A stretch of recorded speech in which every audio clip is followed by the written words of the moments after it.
안녕 얘들아. 오늘 읽을 말씀은 요한복음 1장 12절, 1장 12절 말씀이야. 같이 읽어보도록 하자. 그러나 누구든지 그분을 영접하는 사람들, 그분의 이름을 믿는 사람들에게는 하나님의 자녀가 되는 자격을 주셨습니다. Die ihn aber aufnahmen und an ihn glaubten, denen gab er das Recht, Kinder Gottes zu werden. 아멘.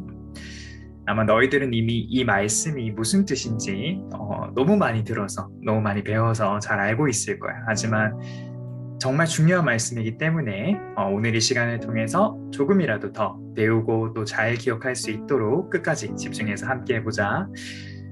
먼저 이 말씀의 첫 번째 부분을 한번 살펴보도록 하자. 첫 번째 부분, 누구든지 그분을 영접하는 사람들. 여기서 말하는 그분은 당연히 예수님이시지. 말씀이었던, 저번 주에 했었지? 말씀이었던 예수님이 빛으로 이 세상에 오셨어. 그래서 그분을 영접하는 사람들. 그런데 이 영접하다라는 단어는 독일어로 aufnehmen이야. aufnehmen. 받아들인다는 거지.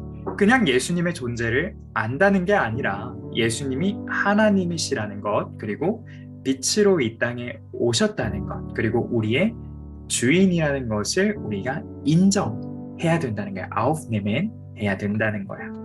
그래서 우리가 말씀을 다시 한번 읽어보면 누구든지 그분을 영접하는 사람들과 또 어떤 사람들이 나오지? 믿는 사람들. 그 사람들에게는 뭔가가 주어진대. 바로 하나님의 자녀가 되는 자격. voraussetzung. 하나님께서 우리를 만드셨다고 해서 우리가 자동적으로 하나님의 자녀가 되는 게 아니야. 말씀을 보면 조건이 있어. voraussetzung이 있어. 바로 예수님을 영접하고 예수님의 이름을 믿는 것. 우리가 그럴 때 믿고 또 영접할 때 하나님의 자녀가 될 자격을 가진다는 거야. 하나님의 자녀가 되는 데에는 다른 조건이 필요가 없어. 봐봐. 예를 들어서 한 나라에 왕이 있어. 한 나라에 왕이 있고. 그런데 이제 어떤 한 사람이 왕자가 되고 싶어. 그 사람이 왕자가 될 수 있는 방법은 뭐가 있을까? 공부를 잘한다고 해서 왕자가 될 수 있을까?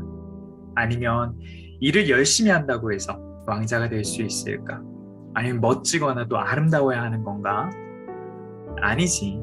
왕자는 왕이 아들이어야만 한다는 거야. 그러려면 당연히 왕이 그 사람을 자신의 아들이라고 불러야 하고 그 사람도 왕을 자기의 아버지로 인정을 해야지 자신을 그 왕의 아들이라고 부를 수 있겠지. 그런 것 같이 우리가 그리스도인이기 때문에 예수님을 믿는 사람들이기 때문에 우리는 이미 하나님의 자녀야. 물론 우리 모습을 보면 너희도 스스로를 보면 잘 알겠지만 부족할 수 있어. 그리고 못난 부분이 생각보다 많을 수 있어. 하지만 우리가 기억해야 하는 것은 우리가 하나님의 자녀인 것은 오직 우리가 우리를 위해서 낮은 이 땅에 오신 예수님을 믿기 때문이라는 것을 절대 잊어버려서는 안 된다. 너희뿐만이 아니라 너희 옆에 있는 교회에 있는 그리고 다른 교회에 있는 모든 너희 형제 자매들도 똑같은 이유로 하나님의 자녀가 되었다. 절대 그 사람이 조금 부족한 모습을 보여줬다고 해서 때로는 조금 못난 모습을 보여줬다고 해서 손가락질하거나 욕해서는 안 된다. 다만 너희가 이제는 스스로 너희가 하나님의 자녀라는 것을 기억하고 또 자녀가 살아가야 하는 모습으로 살기 위해서 당연히 이제는 너희는 왕자니까 하나님의 자녀니까 하나님의 자녀 같은 모습으로 살기 위해서 노력해야 한다.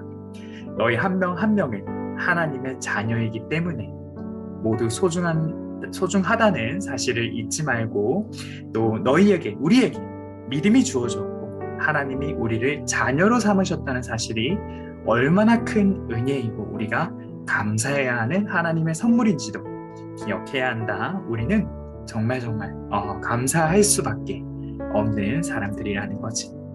오늘 말씀은 여기서 마무리하도록 할게. 모두 토요일 성경 공부 때 만나도록 하자. 뭐 시간이 변경되거나 이런 친구들은 다시 한번 수요일이나 목요일이나 아니면 금요일에 카톡으로 공지를 하도록 할게. 모두 한 주간 힘내고 모두 안녕.